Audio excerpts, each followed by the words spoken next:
People feel in this, like intuitively somehow, that if they're making money, they're actually taking it away from someone else. Like if I'm getting wealthy, I'm hurting someone else. Or if I'm getting wealthy, oh my God, there's so many people starving in different third world countries. And it's the fact of the matter is there's always the same amount of money in the world. Money is either flowing away from you or money's flowing towards you. When you make money, what do? You end up hiring someone to do your lawn because you're making money. You could do that. You send out your dry cleaning. You go out to dinner more. You buy a bigger house. You buy more furniture. When you make money, you actually flourish the economy in your home, and then you flourish the economy around you. We have a dysfunctional relationship with money. You have any hesitation around money, it's time to fix that relationship. I've had people write down 5 things they would do when they made more money and 5 problems that more money would solve. And most of the time people write, I'd make sure my mom was okay. I would take care of my health. And none of them on the list is buy the Lambo, the new watch, and be, selfish. I look at when you first get on a plane, you know how they say if the oxygen mask drop, put yours on first, then help if you have a child with you, right? I look at that with money. When I put my oxygen mask on, when I'm secure, if you're listening right now, if you get confidence, if you have control of your life, if you have financial security, as soon as you feel stable, what happens every single time is you start putting oxygen masks on. 26, I retired my mom. When I was 33, I retired my dad. Both of them worked their butts off to make nothing. I put oxygen masks on my mom and my dad. I helped my nephews go to college. I paid off debt for people that I cared about that it was crippling them with stress. So I just realized if I get secure and I obsess on making it, I don't have to hold it and hoard it and be this bad human. I can be a human that solves problems, puts oxygen masks on other people. I think the biggest negativity we do to ourselves is we avoid the things that bother us. What I believe is let that pain sink in. If you get moving to start your own business, to scale the company you have, to finally quit the job that's draining you, if it's because of pain, use it. So many times we'll get into personal growth and we start thinking compelling future. I got to look ahead. I got to stay positive. I got to be the man. I got to be this woman that keeps it in control. And everything's good. I'm blessed. I'm happy. I'm alive. Sometimes that's just bullshit.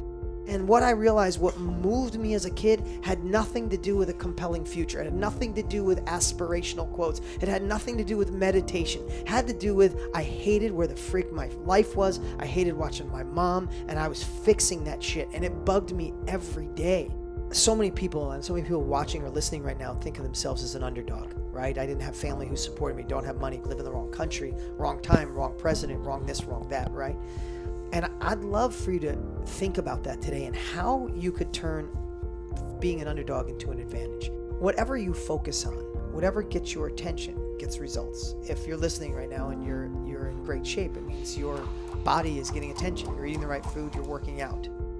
So the one thing that I've seen is, if you think of all the habits someone can have, is someone who's successful in every way, they really know what's important. And they say no to all the things that complicate that. Most times people that are living with suffering or stress or worry, most of their life is focused on what they don't want. And they don't have enough of knowing in crystal clear clarity where it is they want to go. The most successful people I know, if you got them in an elevator and say, hey man, what's the next year of your life look like? We're doing this, we're starting this new company, we're doing this. You ask somebody who's struggling or not happy, they'll tell you what they don't want.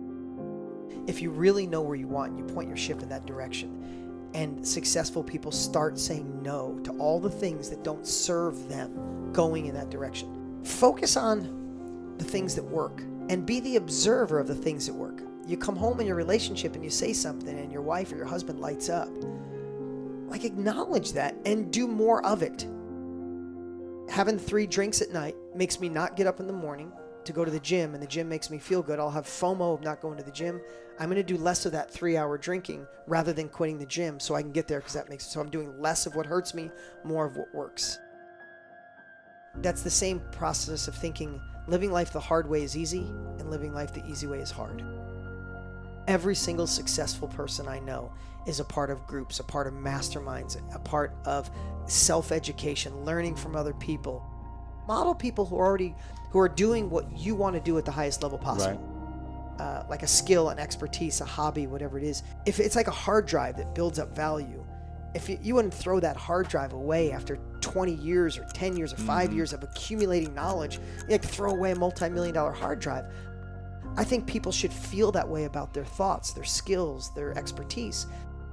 If you have a knowledge, if it took you a year or 2 or 3 to figure something out, you should be obligated to extract it, share it with people, and get paid. So most people's best thinking got them where they are. Your thoughts lie to you. Observe them and question your thoughts, because your thoughts will tell you should stay in a relationship. Your thoughts will tell you that you were meant for mediocrity. Your thoughts will tell you that life's good enough. Your inner villain, that I like to call it, or your self-doubt, will lie to you nonstop. Prove that it's a lie. Find a better story. Find a better solution. Replace envy, anger, all those emotions with compassion.